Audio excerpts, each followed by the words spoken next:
Bienvenido y quiero felicitarte por apartar este espacio para profundizar en la palabra de Dios. Ahora vas a escuchar un mensaje de la Iglesia Bautista Highview en español en Louisville, Kentucky, en Estados Unidos. Nosotros existimos para llevar a todas las personas a conocer y seguir a Jesús. Deseamos ser una iglesia bíblica, una iglesia cristocéntrica, centrada en el Evangelio, que tiene una predicación expositiva. ¿Qué es una predicación expositiva? Es aquella predicación que se enfoca en el texto bíblico, busca interpretarlo bien y aplicarlo legítimamente a la vida de las personas. Ahora, yo quiero invitarte a que no solo escuches la predicación expositiva, sino que tú seas un oyente expositivo, que seas un oyente que abre su Biblia, que busca en el texto, que trata de entender la Escritura y aplicarla a tu vida. Oramos que Dios bendiga su palabra y que tú puedas conocer más a Cristo.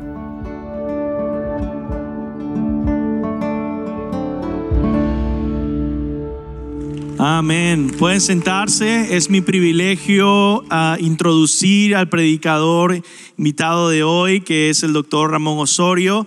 Y pues que estamos muy gozosos de recibirle, muy expectantes de escuchar la palabra de Dios de parte de usted.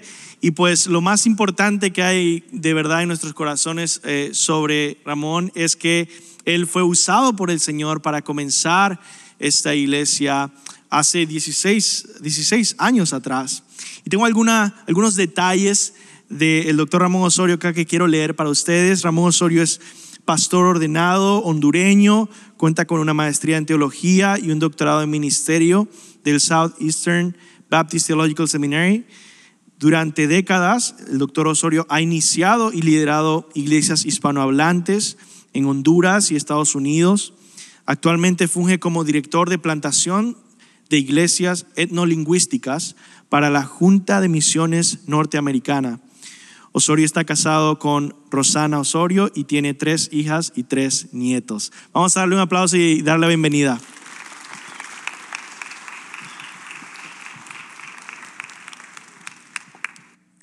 Muchísimas gracias, pastor. Un gozo estar aquí esta tarde. ¿Cómo están? Es un verdadero gozo ver un montón de caras que no he visto en mucho tiempo. Es un gozo tener personas que estuvieron con nosotros desde el mero inicio. Estoy viendo a Gonzalo, Mayra, Héctor, su familia. A personas como que están desde antes, desde que conocí. ¿Cuántos años tenías cuando te conocí, Paola? Tenías como 3, 2, más o menos allá en San Pedro. Así que es regresar a casa. Qué bueno estar por acá. Mi esposa Rosana, ya nuestras hijas están casadas. Tenemos mi hija mayor, yo no sé cuántos de ustedes la conocieron, la que vive en St. Paul, Minnesota. Nos ha dado 3 nietos. Y luego Rosana Alejandra, que ellas sí las conocieron con toda certeza. Ella vive en Paducah, Kentucky. Y la otra, Valeria, vive en Bowling Green. Así que las dos están casadas y disfrutando de la vida. Nada de nietos por ahora. Sin más preámbulo, es un gozo estar con ustedes hoy. Yo quiero compartir precisamente en el libro de los Hechos. Como el pastor Luis, muchas gracias por invitarme. Muchas gracias, es un gozo estar acá después de 9 años y medio. Y me alegra cómo Dios está trabajando en esta iglesia y lo que tú estás haciendo. Muchas gracias. Entonces vamos a abrir nuestras Biblias en Hechos en el capítulo 1. Y vamos a comenzar esta serie durante este mes. Imagino que muchos hermanos o el pastor directamente va a continuarla, así que espero darle una buena base, pastor, para que pueda continuar los próximos domingos. Y vamos a reflexionar en Hechos capítulo 1, versículos 1 al 14. Hechos capítulo 1, versículos 1 al 14. Y he titulado este sermón en esta tarde precisamente importante, pero no lo más importante.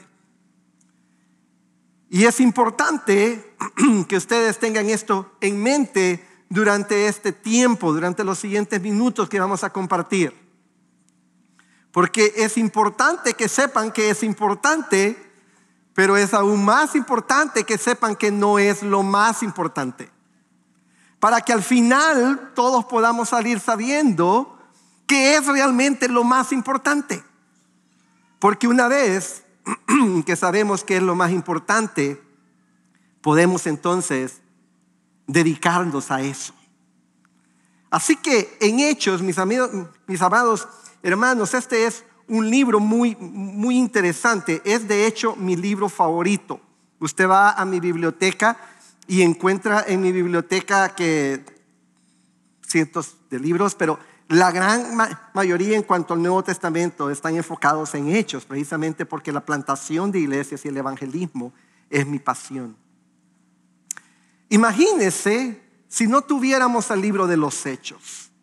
Imagínese que de repente fuera nada más de Juan, capítulo 21, y de repente usted da la vuelta, abre y está en Romanos, capítulo 1.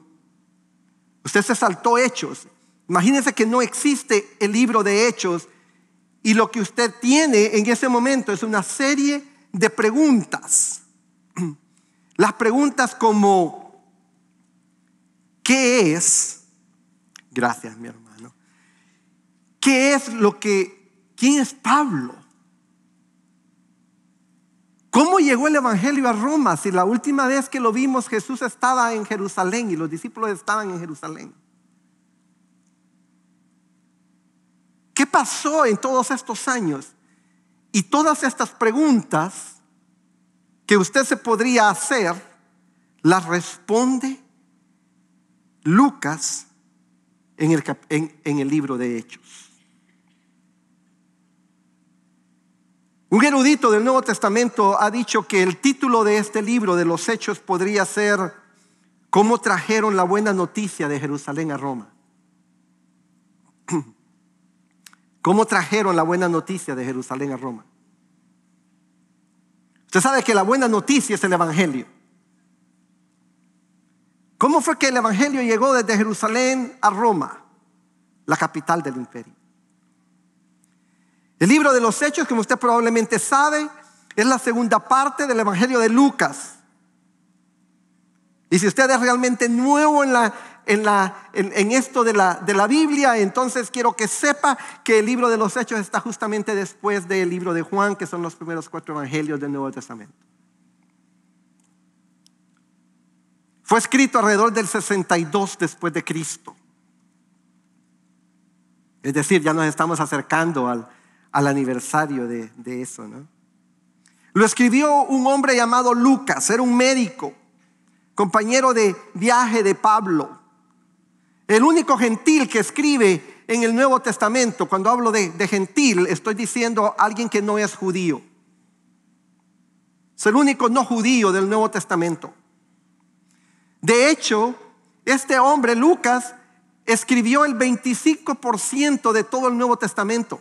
Cuando usted suma el evangelio de Lucas y el libro de los Hechos.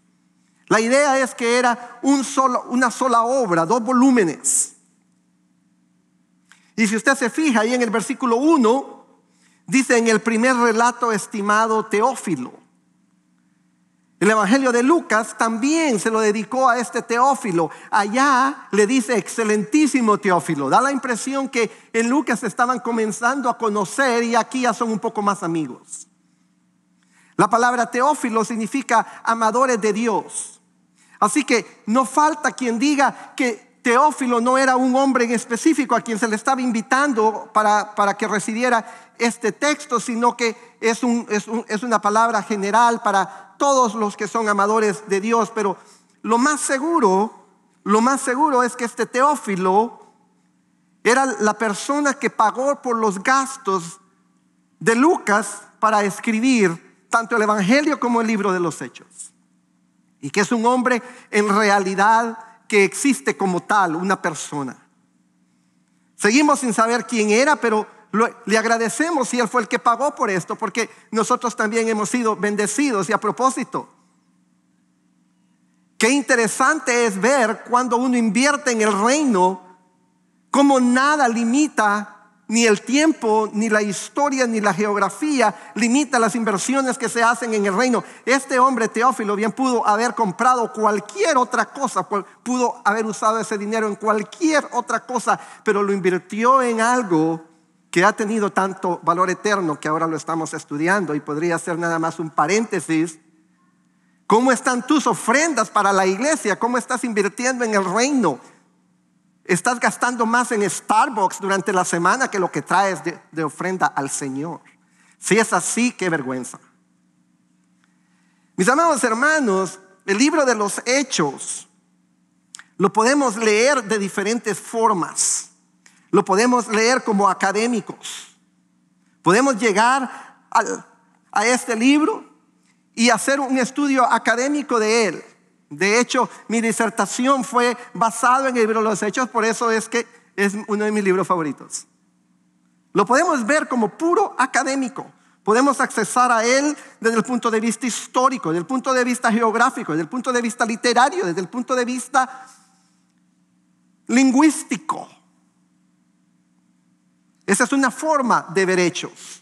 La segunda forma lo podemos ver como admiradores. Nos acercamos al libro de los Hechos y admiramos lo que está ocurriendo en este libro. Es increíble cómo la iglesia, un grupo perseguido, es capaz de llevar el evangelio desde Jerusalén hasta Roma y hacerlo en tan solo 30 años, porque el libro de los Hechos cubre un periodo de 30 años.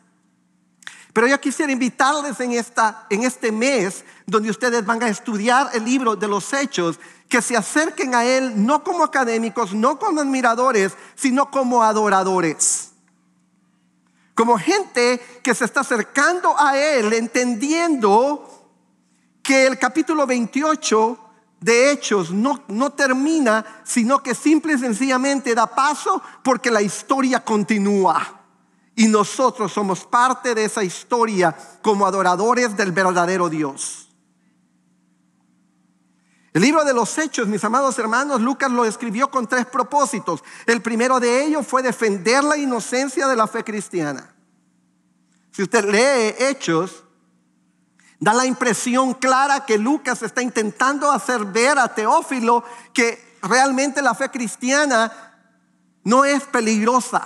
Recuerden que Lucas está escribiendo en un tiempo donde hay mucha persecución. Pero Lucas lo está escribiendo como una apologética, como una defensa de la fe. Los cristianos no somos peligrosos desde el punto de vista del terrorismo. Sí somos peligrosos desde el punto de vista que tenemos un mensaje y una vida que transforma culturas y puede derrumbar imperios de la oscuridad. En segundo lugar, mis amados hermanos, Lucas escribe Hechos para evangelizar. Para evangelizar a quien lo lee. Usted no puede leer Hechos sin ser retado con el evangelio, sin entender quién es Jesús, sin siquiera pensar si usted tiene también que venir y arrepentirse, como dice Pedro en el primer capítulo, en el capítulo 2, donde nace la iglesia. Y en tercer lugar, Lucas escribe Hechos con el propósito de contar la historia. Y la pregunta es, ¿contar la historia de quién? ¿O contar la historia de qué? Pues va a contar la historia de lo que es más importante, ¿se acuerdan ustedes? No se me pierdan, porque todavía estamos hablando de lo que es importante, porque es importante, pero lo más importante es lo más importante. Y Lucas nos va a contar en Hechos la historia de lo más importante.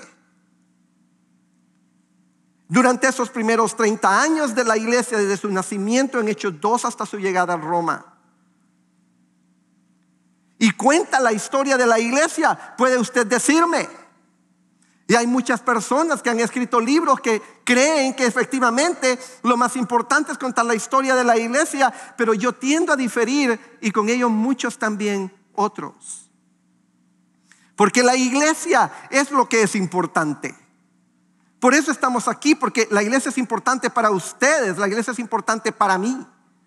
Por eso hace 16 años, y me encantó, hermano, gracias por decir que la iglesia solo tenía 16 años, pero cuando tú te paras y dices que vamos a celebrar el 75 aniversario y vas a decir luego de que mi esposo y yo tuvimos el privilegio junto con muchos de ustedes de iniciar esta iglesia, dije yo, hombre, aquí va a haber un problema en matemática porque no llego a 75 todavía.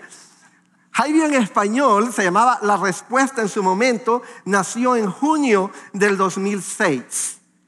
En el edificio de aquí, de La Paz, no sé si para acá, para allá, no sé, yo no sé dónde está el norte, no. Nacimos en el gimnasio, ¿se acuerdan? Que teníamos que cargar con todo y luego descargar todo. Luego, ya cuando subimos un poquito, ya nos pasaron para allá. Tuve que irme para que los trajeran aquí al centro.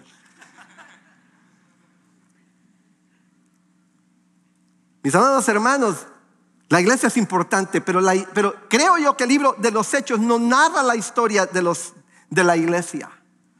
Narra la historia de la iglesia como una consecuencia de lo que es lo más importante, y lo más importante lo encontramos en el versículo 3.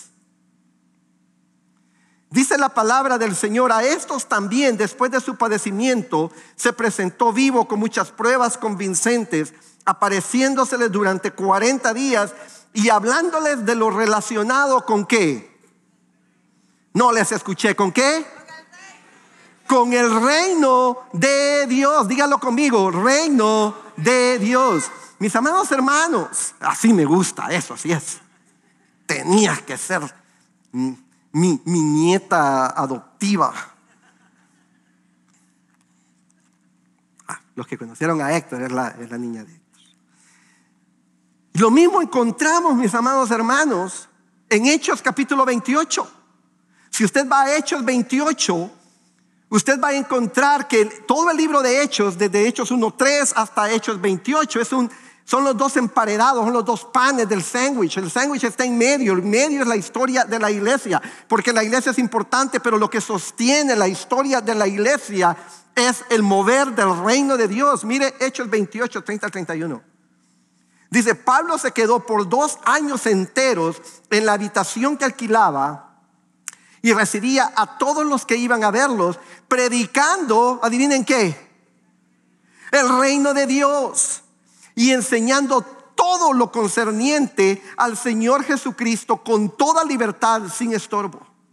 Mira usted cómo Hechos inicia con el mensaje del reino y termina con el mensaje del reino, porque aunque la iglesia es importante, lo más importante, lo que sostiene a lo que es importante, es el mensaje del reino de Dios.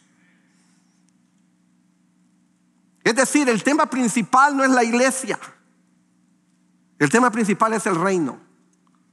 La existencia nuestra es importante, pero la iglesia existe para el reino. Highview en español existe para el reino. Highview en inglés existe para el reino. Las 48.500 iglesias de la Convención Bautista del Sur existimos para el reino. Las cerca de 5.100 iglesias étnico-lingüísticas que la convención tiene a nivel de Estados Unidos y Canadá existe para el reino. Pero nuestros hermanos en Irak, nuestros hermanos en China, nuestros hermanos donde quiera que estén, no son necesariamente de la Convención Bautista del Sur, son la iglesia del Señor también, y existimos todos para el reino. Porque la iglesia y el reino no son lo mismo, son distintos. El reino es eterno, la iglesia es temporal. La iglesia nace en Hechos capítulo 2. Yo sé que algunos dicen que nacen antes, antes después, eso lo podemos discutir. Hechos capítulo 2, y concluye en las bodas del Cordero. Pero el reino no tiene principio ni fin, porque el reino está en la persona del Rey, quien es el eterno Dios, quien es el Rey para siempre. La iglesia no solamente es temporal y el reino eterno, la iglesia es en realidad un instrumento del reino. Decía anteriormente y lo repito, la iglesia existe para el reino, no el reino para la iglesia. Por eso es que cuando la iglesia intenta imponer su autoridad desde el punto de vista político, por ejemplo, está cometiendo un tremendo error, porque la iglesia no existe para imponer el reino. La iglesia no existe para casarse con el reino de la oscuridad. La iglesia existe para servir al reino de Dios. Y la iglesia tiene custodia sobre el reino. ¿A qué nos referimos? La iglesia tiene custodia sobre el reino, sí. La iglesia tiene custodia sobre el reino, porque ¿a quién se le dieron las llaves del reino? Se le dio primeramente a Pedro y luego se le dio al resto de los apóstoles en Mateo. ¿Y cuándo usó Pedro las llaves del reino? Pedro usó las llaves del reino en Hechos capítulo 2, porque las llaves del reino es la predicación del evangelio. Y luego Pedro utilizó las llaves del reino luego cuando fue a Samaria y luego cuando le predicó a Cornelio. Y los apóstoles comenzaron a ir por todas partes usando las llaves del reino, predicando el evangelio, porque la iglesia es custodia de la verdad del reino, del mensaje del reino. Y ustedes y yo, como cristianos, como discípulos de Jesucristo, tenemos las llaves del reino, porque lo abrimos o lo cerramos en la medida que predicamos o nos callamos el mensaje de Jesucristo. Y quizás la pregunta que surge en este momento entonces es: ¿qué es el reino de Dios? Yo me estaría preguntando eso. Yo espero que ustedes también, y por eso quiero contestársela. Porque si el reino es tan importante, si el reino es lo que empieza, si el reino es lo que termina, si el reino es lo que motiva a hechos, si el reino no es la iglesia, entonces ¿qué es el reino? Qué buenas preguntas hacen ustedes, me encantan. En un sentido general, mis amados hermanos, el reino de Dios es el gobierno soberano de Dios sobre todas las cosas en el universo, ejercido por medio de la persona de Jesús, el Rey del reino. Es decir, hay un aspecto general en donde nuestro Dios es el rey de todo. El reino es el reinado de Dios sobre el universo, no sobre el planeta Tierra, no sobre algunas personas, no sobre algunas cosas, sobre todo lo que existe en el universo. Alguien me preguntó una vez: pastor, ¿y qué ocurre si encuentran vida en otro planeta? Yo dije: ¿qué ocurre si encuentran vida en otro planeta? No, pero ¿qué va a pasar con nosotros? Absolutamente nada. Si encuentran vida en otro planeta, va a estar bajo la misma soberanía del mismo Dios que estamos nosotros, porque Dios no es el Dios de la tierra, Dios es el Dios del universo. Pero también hay un reinado en sentido especial, y el reino en sentido especial es el reinado espiritual en las vidas de quienes se sujetan a la voluntad de Dios. Por eso es que Jesús le enseña a sus discípulos a que cuando oremos: venga tu reino. En un sentido, el reino de Dios siempre es, pero en otro, el reino de Dios tiene que venir. Y tiene que venir en el sentido de venir en primer lugar a la vida de aquellas personas que son rebeldes, que todavía no se han rendido al Rey. Hay dos tipos de personas en este mundo. Yo sé que ustedes están pensando los salvos y no salvos, y eso es correcto. Pero hay otra forma de poner estos mismos dos grupos. Los salvos son los súbditos del Rey Jesús, y los no salvos son los que están en rebeldía contra el Rey Jesús. Y en Hechos capítulo 1, versículos 1 al 14, encontramos 3 principios del reino que deben motivar y guiar a la iglesia en su testimonio del reino del Señor. Si fuéramos en un avión volando de aquí, yo no sé, a Atlanta, donde vivimos con mi esposa, iríamos a la mitad del camino. Así que en la segunda mitad de este tiempo, yo quiero que reflexionemos en 3 principios del reino de Dios. Yo creo que ya entendieron qué es lo más importante. ¿Qué es lo más importante, hermanos? El reino de Dios. La iglesia es importante, sí, pero lo más importante es el reino de Dios. Y el reino de Dios es el gobierno universal de Dios sobre todas las cosas, y el gobierno, el reinado de Dios en la vida de aquellas personas que se rinden a Él. ¿Estamos claros en eso? No los estoy confundiendo, ¿verdad? No van a salir de aquí diciendo: hombre, esto estuvo tan claro como el petróleo. Ok, muy bien. Sigamos caminando entonces y encontremos 3 principios del reino de Dios que deben motivar y guiar a la iglesia en su testimonio. Primero quiero invitarlos a leer conmigo los primeros 3 versículos. Dice: en el primer relato, estimado Teófilo, escribí acerca de todo lo que Jesús comenzó a hacer y a enseñar, hasta el día en que fue recibido arriba en el cielo, después de que por el Espíritu Santo Él había dado instrucciones a los apóstoles que había escogido. A estos también, después de su padecimiento, se presentó vivo con muchas pruebas convincentes, apareciéndoseles durante 40 días y hablándoles de lo relacionado con el reino de Dios. Ya habíamos hablado de ello un poco, pero quiero mencionarles algo diferente en esta hora. Por favor, noten que antes de subir al cielo, Jesús pasó 40 días con sus discípulos. 1 mes y 10 días. 40 días. Él sabía que eran sus últimos 40 días.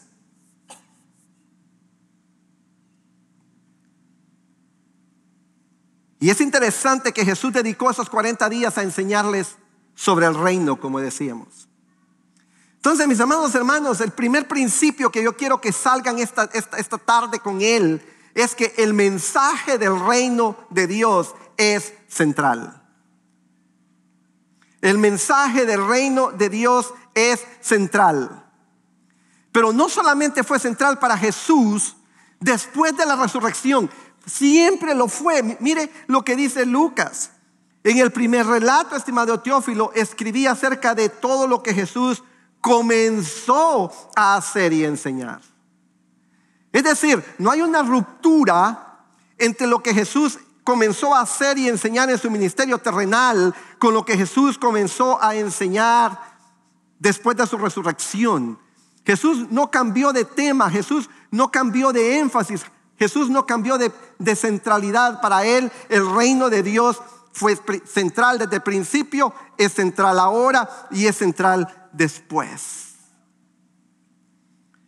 En Mateo capítulo 4 versos 17 la Biblia dice: desde entonces Jesús comenzó a predicar: arrepiéntanse porque el reino de los cielos se ha acercado. En Marcos capítulo 1 verso 15 dice: el tiempo se ha cumplido, decía, y el reino de Dios se ha acercado, arrepiéntanse y crean en el evangelio. Y en Lucas 4:43: pero él les dijo también a las otras ciudades: debo anunciar las buenas nuevas del reino de Dios, porque para esto yo he sido enviado. Para esto yo he sido enviado, para anunciar las verdades, las nuevas del reino. Este es el reino espiritual que Jesús vino a anunciar. Ahora tenemos que recordar algo, amados hermanos. El reino de Dios tiene 2 segmentos. Hay 2 segmentos en el reino de Dios. 2 tiempos pues en fútbol, ahora que viene el mundial. El primer segmento, mis amados hermanos, es el reino de gracia. Jesús viene a entregar la gracia. Hemos cantado sobre la gracia. Me encanta que el ambiente en esta iglesia es sobre gracia y se entiende la gracia. Pero también hay un segmento que es el que estamos esperando, que es el segmento del reino de gloria. El segmento de la gracia es el ya del reino, el de la gloria es el todavía no del reino. Y nosotros estamos viviendo en ese segmento del reino de la gracia, pero estamos esperando desesperadamente que venga el reino de gloria, que es cuando Jesucristo va a venir a establecer su reino y concluir con la humanidad como lo tenemos entendido hoy en día. Pero en ambos segmentos, mis amados hermanos, la clave es el nuevo nacimiento. Para recibir la gracia se requiere el nuevo nacimiento. Y para poder recibir el reino en gloria necesitas haber nacido de nuevo. Pastor comunicó el evangelio con más claridad imposible hace unos minutos. Porque Jesucristo vino, nació y vivió una vida perfecta. Murió en la cruz del Calvario, resucitó al tercer día, no para darnos ejemplo, sino para rescatarnos de nuestros pecados, para Él ganar algo que se llama justificación. Es decir, estar justo delante de un Dios, un hombre pecador, justo delante de un Dios perfecto, en donde es literalmente imposible para ti o para mí hacerlo. Pero a Él lograrlo en la cruz del Calvario y ser aceptado por Dios y mostrado en su resurrección, la justificación de Él se nos es imputada, se nos es dada, se nos es asignada a nosotros. La Biblia es bien clara en cuanto a la necesidad del nuevo nacimiento. No toda persona es salva o es justa delante de Dios simplemente porque nació aquí o porque no le hace mal a nadie, o porque va a la iglesia todos los domingos. La Biblia dice, ¿o no saben que los injustos no heredarán el reino de Dios? No se dejen engañar, dice Pablo en 1 Corintios 6:9, ni los inmorales, ni los idólatras, ni los adúlteros, ni los afeminados, ni los homosexuales. Y en Juan en capítulo 3, versículos 5 al 7, Jesús dice, Jesús respondió, en verdad te digo que el que no nace de agua y del Espíritu no puede entrar en el reino de Dios. Lo que es nacido de la carne, carne es, y lo que es nacido del Espíritu, Espíritu es. Mis amados hermanos, quiero parar aquí porque hemos hablado ya bastante del reino. Hemos hablado de la centralidad del reino. Hemos hablado del gobierno de Dios. Hemos hablado de los súbditos del reino. Hemos hablado de los rebeldes contra el reino. Hemos hablado de la necesidad del nuevo nacimiento del reino. Y la primera pregunta que yo tengo para ti es, ¿has nacido tú de nuevo? ¿Eres tú uno de los súbditos del reino o eres tú uno de los rebeldes ante el rey? Porque el bautismo nos salva, la iglesia nos salva, las buenas obras nos salvan, la religión nos salva, el conocimiento nos salva.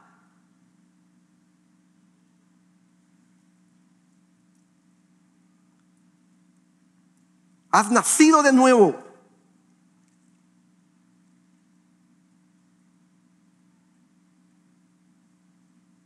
Sobre esa pregunta gira no solamente tu presente, pero tu futuro.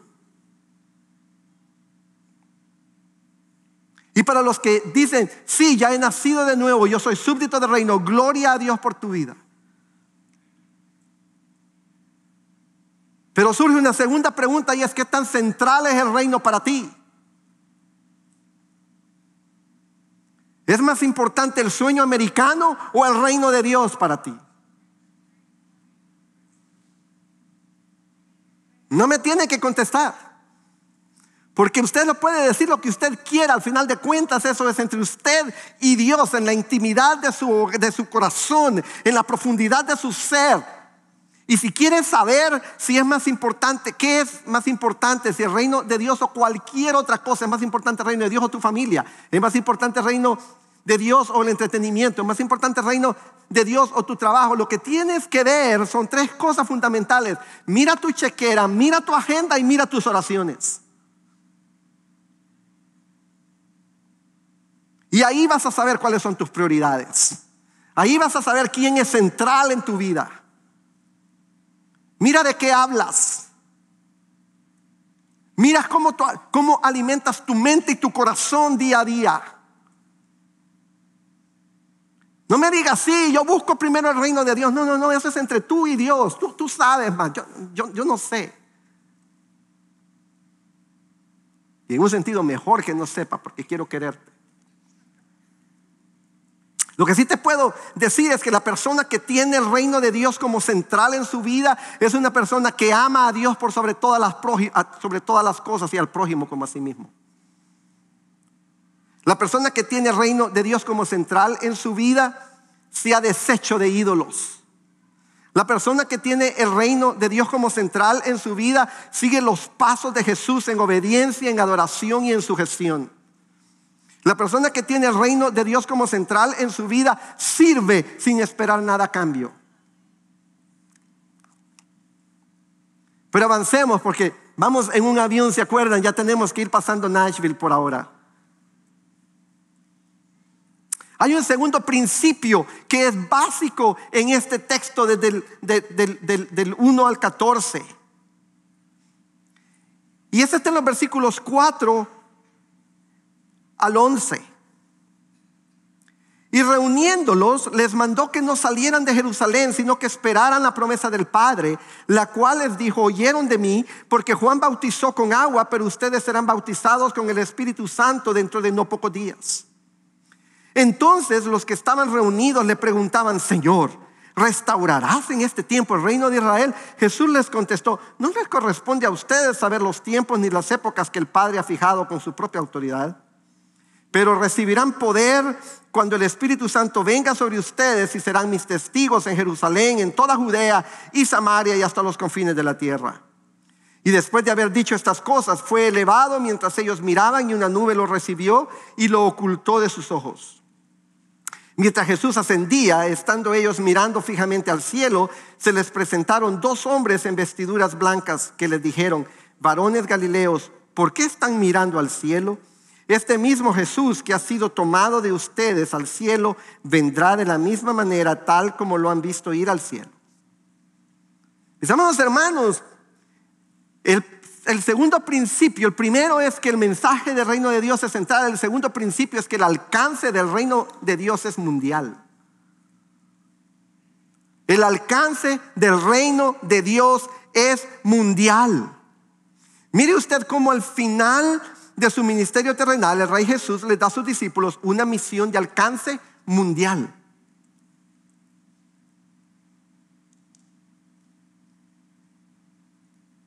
Pero para eso tienen primero que esperar, les dice en Jerusalén, la investidura del Espíritu Santo.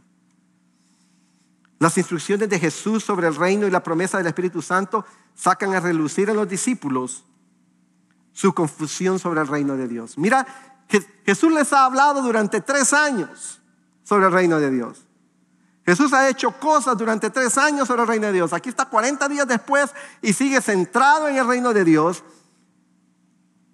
Y los discípulos todavía están más perdidos que un piojo en una peluca, decía mi suegro.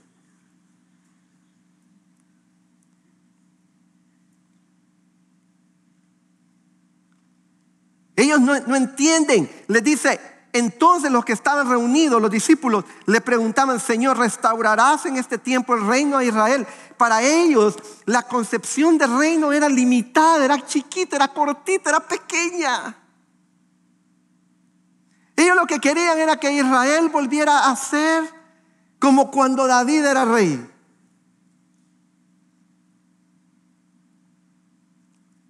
Geográficamente era limitada a Israel. Su visión del mundo eran ellos mismos. Han visto que Jesús ha resucitado de entre los muertos. Tiene toda autoridad, todo poder, y a ellos lo que les interesa es lo pequeñito del mundo. Tengamos cuidado de no juzgarlos, hermanos, porque muchos de nosotros somos así. Tenemos este Dios grande, todopoderoso, gobernador de todo, soberano sobre absolutamente todas las cosas, majestuoso, y nuestra visión del reino es pequeña. Nuestras oraciones son que no me falte el pan diario.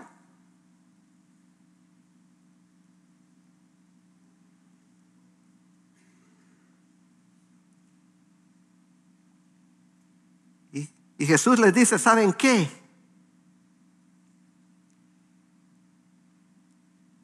No les importa a ustedes. Note que Jesús no les dice que no le va a devolver el reino a Israel. Ahí podemos dialogar sobre muchos puntos teológicos, pero vea que Jesús no les dice: devolver el reino a Israel. No, eso no va a pasar. Ustedes están más perdidos. No. Jesús lo que les dice es: a ustedes eso no les incumbe.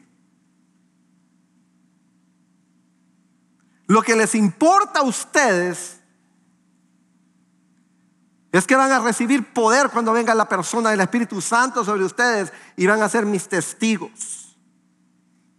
Y luego Lucas hace 2 cosas en el versículo 8. Lo primero, nos diagrama el libro de Hechos.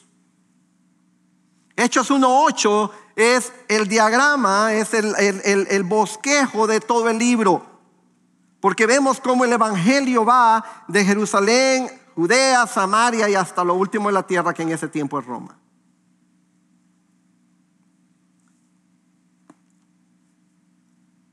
Pero Jesús también les dice a estos discípulos que ellos van a ser testigos.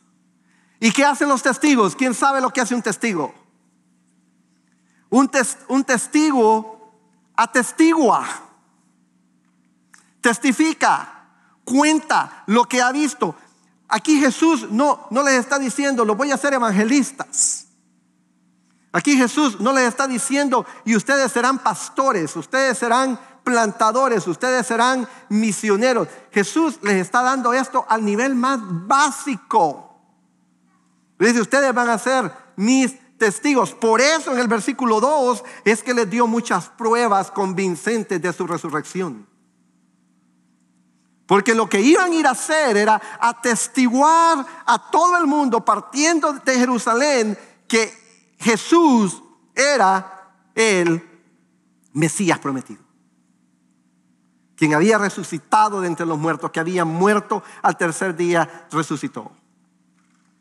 Y eso es lo que hace Pedro en los sermones. Eso es lo que hace Pablo. Eso es lo que hace la iglesia. Comparte su experiencia con Jesús. Cuentan lo que saben, porque los discípulos son testigos de la vida, muerte y resurrección de Jesús.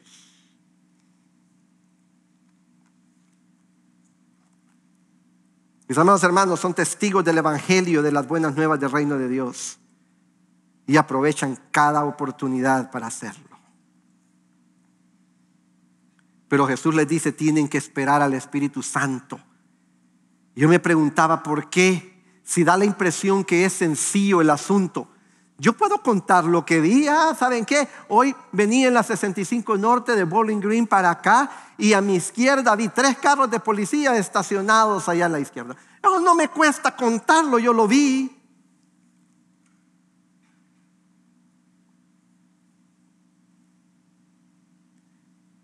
Pero Jesús les dice que esperen que el Espíritu Santo venga sobre ellos, porque esta misión es la misión del reino. Y como es la misión del reino, recuerdan, el reino, lo más importante, como es la misión del reino, la misión de lo más importante, el alcance que esta misión tiene es alrededor del mundo.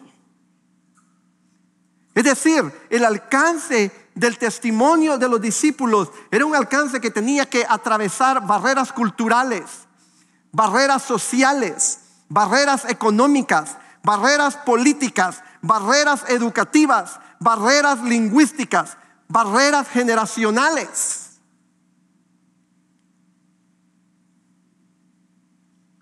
El alcance es mundial, la importancia es vital. ¿Por qué? Porque no tiene el Señor Jesús un plan B. Si los discípulos no testificaban de Cristo, el evangelio jamás hubiera llegado a nosotros. Nosotros somos deudores a gente que escuchó el evangelio, que escuchó el evangelio, que transmitió el evangelio, que transmitió el evangelio, que transmitió el evangelio, que transmitió el evangelio. Y durante 2000 años has transmitido el evangelio, al grado que ustedes y yo hoy estamos aquí, siendo salvos por Cristo, porque hubo gente que entendió la magnitud de la misión que Jesús les había dado. Y la pregunta es, si Jesús no viene en los siguientes 200 años, me pregunto si habrán personas que van a escuchar el evangelio porque pasó por cada uno de ustedes. Porque solo tenemos 2 opciones: o somos transmisores del evangelio, o somos obstáculos en el evangelio. Y mientras cumplimos la misión, los discípulos también y nosotros iban a enfrentar una tremenda oposición. Y es una oposición que no se vence así nomás. Por eso es que el Espíritu Santo viene sobre la iglesia. Es decir, el Espíritu Santo viene sobre la iglesia en Hechos 2, y luego viene al corazón de cada persona al momento de su conversión. No 6 meses después, que tiene que tener una experiencia por allá y otra por allá. Son tonteras que no están en la Biblia. Romanos 8:9 dice claramente que quien no tiene el Espíritu Santo no es de Dios. Y somos sellados al momento de la conversión. Todo lo demás son puros cuentos. Y el Espíritu Santo vino en Hechos capítulo 2 sobre la iglesia, y viene a la vida de cada creyente, de cada persona que es al momento de su conversión, de su nacimiento. No para que seamos muy espirituales y podamos tener poder y quitarnos los sacos y hacerle así, que la gente se caiga, y tocar personas y que se caigan, un montón de tonterías que salen hoy en día.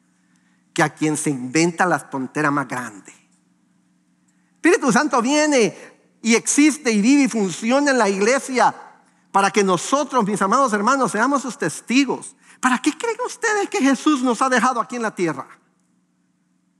Si no Persona que se convierte, ¡pum! Persona que se va para el cielo. Convertido se fue, convertido se fue, convertido se fue. ¿Pero por qué nos deja? Porque hay gente que necesita escuchar el evangelio y nosotros somos los que tenemos la misión a nivel mundial de llevar el mensaje del reino. Y vamos a enfrentar oposición, y esa oposición la vamos a poder hacer, la vamos a poder enfrentar, la vamos a poder vencer. En primer lugar, cuando vivimos en el Espíritu Santo, y en segundo lugar, cuando estamos aferrados con la promesa. Miren ustedes la promesa en el verso 9. Después de haber dicho estas cosas, fue elevado mientras ellos miraban, y una nube lo recibió. Y yo esperaba que cuando yo leyera eso, ustedes saltaran y dijeran aleluya. Quizás no entienden lo que el texto está diciendo. Quizás nadie se los ha explicado antes, así que voy a intentar explicárselos hoy. ¿Por qué, mis amados hermanos? ¿Por qué? Porque el verso 9 dice que fue elevado mientras ellos miraban, y una nube lo recibió. Esa es la coronación de Jesús. Se los pruebo en Daniel capítulo 7, versículos 13 al 14. Dice la palabra de Dios: seguí mirando en las visiones nocturnas, y en las nubes del cielo, en las nubes, ven esa palabra nubes, y en las nubes del cielo venía uno como un hijo de hombre, que se dirigió al anciano de días y fue presentado ante él, y le fue dado dominio, gloria y reino, para que todos los pueblos, naciones y lenguas le sirvieran. Su dominio es un dominio eterno que nunca pasará, y su reino uno que no será destruido. Y Jesús es el rey que es llevado en la nube y es coronado, según este texto de Daniel. Y mis amados hermanos, la esperanza que nos sostiene, la esperanza que nos ayuda a seguir con la misión, la esperanza que nos da la centralidad en el reino, la esperanza que nos hace enfrentar la oposición, la esperanza que nos hace decir: no me importa si muero, pero Jesús es primero. Esa esperanza es que este Jesús es el rey, viene, y viene por ti, viene por mí.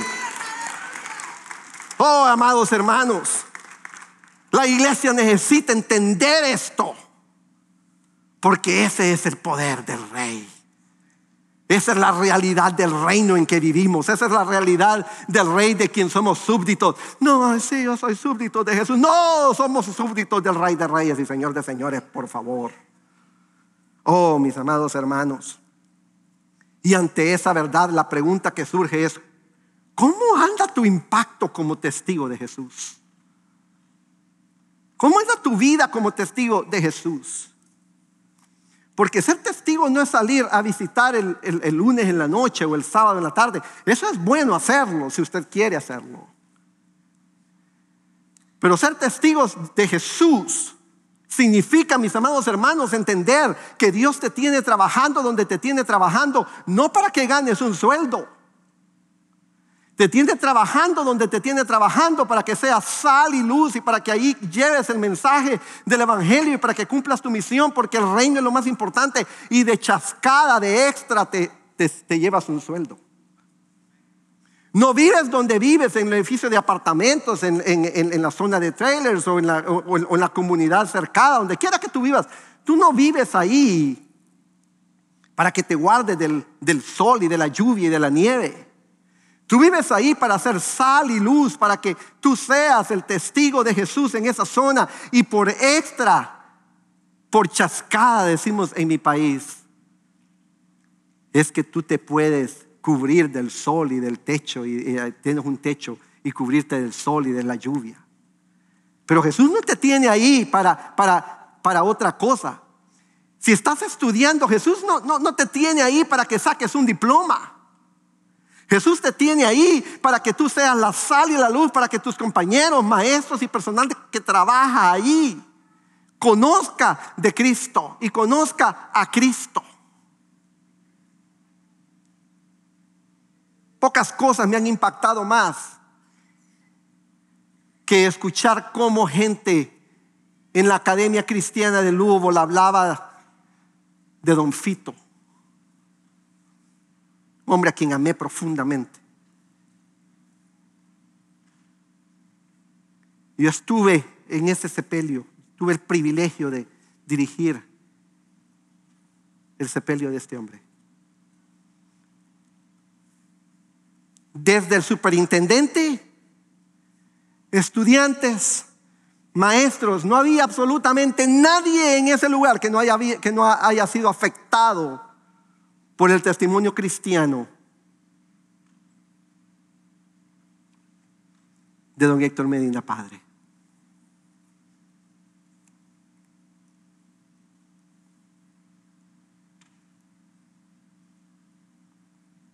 ¿Cómo está tu testimonio?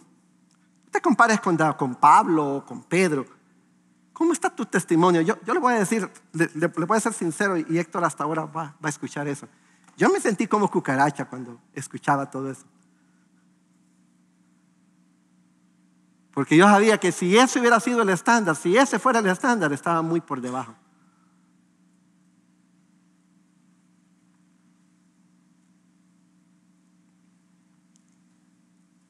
Nuestra misión es ser testigos, y para terminar ya, llegando ya a la terminal de Atlanta, ya no hay más servicio, ya las mesas están levantadas, no pueden ir ni siquiera al baño, no se pueden quitar el cinturón. La vida del reino es espiritual. Cumplir la misión del reino reclama de nuestra obediencia, unidad y oración.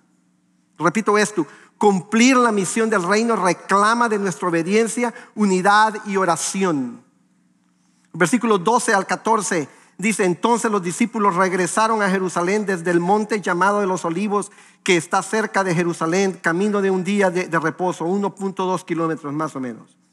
Cuando hubieron entrado en la ciudad, subieron al aposento alto donde estaban hospedados Pedro, Juan, Jacobo, Andrés, Felipe y Tomás, Bartolomé y Mateo, Jacobo, hijo de Alfeo, Simón el celote y Judas, hijo de Jacobo. Todos estaban unánimes, entregados de continuo a la oración, junto con las mujeres y con María, la madre de Jesús, y con sus hermanos. Amados hermanos, la participación de los discípulos de Jesús para llevar a cabo la misión que Él dejó, le requería a estos tener una base de relación con Jesús. Estos eran gente que había caminado con Jesús. Tú no puedes cumplir la misión del reino si no has caminado con Jesús, si no conoces a Jesús, si no has aprendido de Jesús, si no estás convencido o convencida de la resurrección de Jesús, si no has experimentado a ese Jesús resucitado en tu vida, si no has aprendido de Jesús. Pero tú no puedes tampoco vivir y llevar a cabo la misión que Jesús, el Rey del Reino, nos ha encomendado si tu vida no tiene por lo menos 3 prácticas fundamentales. La primera es obedecer a Jesús. Verso 12: entonces los discípulos regresaron a Jerusalén. Ellos bien pudieron haber dicho: no, ¿y para qué Jerusalén? Si aquí en Galilea estamos bien, el Espíritu Santo está en todos lados. Y es correcto. Pero regresan a Jerusalén porque Jesús les ha dicho que regresen a Jerusalén. No porque Jerusalén sea más grande que Jericó, o porque sea más importante que Samaria. Pero Jesús dice Jerusalén, y Jerusalén es. A veces nuestra vida está tan falta de poder, sin entender el reino, sin vivir todo el reino, sin estar en la profundidad del Espíritu Santo, sin estar aferrados a esa promesa, sin entender al Rey a quien servimos y que esperamos, simple y sencillamente porque ustedes y yo creemos que sabemos más que Dios. La Biblia dice una cosa y nosotros decimos: no, eso no tiene sentido, por aquí mejor me voy. Yo no sé cuál es la ordenanza de cuál es tu Jerusalén que el Señor te ha dicho, pero hey, si Jesús te dice que esperes en Jerusalén, hazme un favor, hombre, espera en Jerusalén. Ninguno de nosotros es más sabio que Dios, más fuerte que Dios, más rápido que Dios, más inteligente que Dios, conoce más que Dios. Ninguno. Y si Él dice Jerusalén, pues Jerusalén es. No sé cuál es el aspecto de obediencia que estás luchando en tu vida. Ya párale, ¿no? Ya. Cut it out.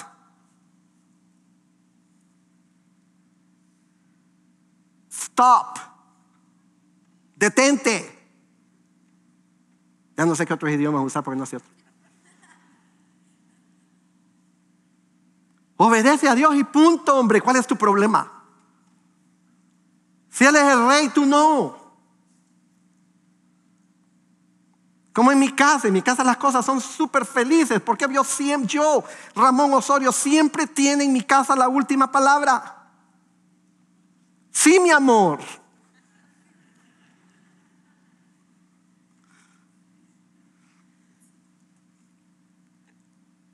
Segundo lugar, mantén la unidad en torno a la persona de Jesús.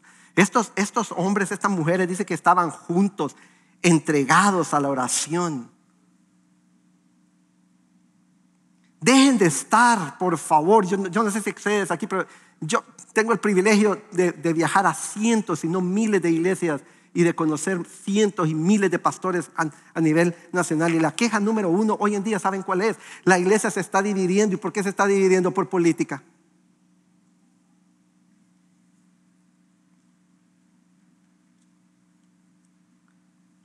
Por política. Ya párenle. La iglesia va a perder su poder mientras no esté unida. Unidos en la misión. Unidos en lo que es importante. Pero hermano, la política es importante, sí, pero no es lo más importante. Ni siquiera es lo segundo más importante, ni lo tercero más importante. En mi vida tengo como una lista de 1000 cosas que no me importan y la política está al final de esa lista. No hay nada que tú y yo podamos hacer. La gente habla de política, se pelea por política y no hay nada que puedan hacer. Y dejan de hacer lo que pueden hacer por hacer lo que no pueden hacer. Estamos divididos por nacionalidades. Señores, yo no soy hondureño. Yo soy un cristiano que nació en Honduras. Y yo espero que tú seas un cubano, un cristiano que nació en Cuba. Que seas un cristiano que nació en Estados Unidos, un cristiano que nació en El Salvador, un cristiano que nació en Guatemala, un cristiano que nació en Argentina, un cristiano que nació en Colombia.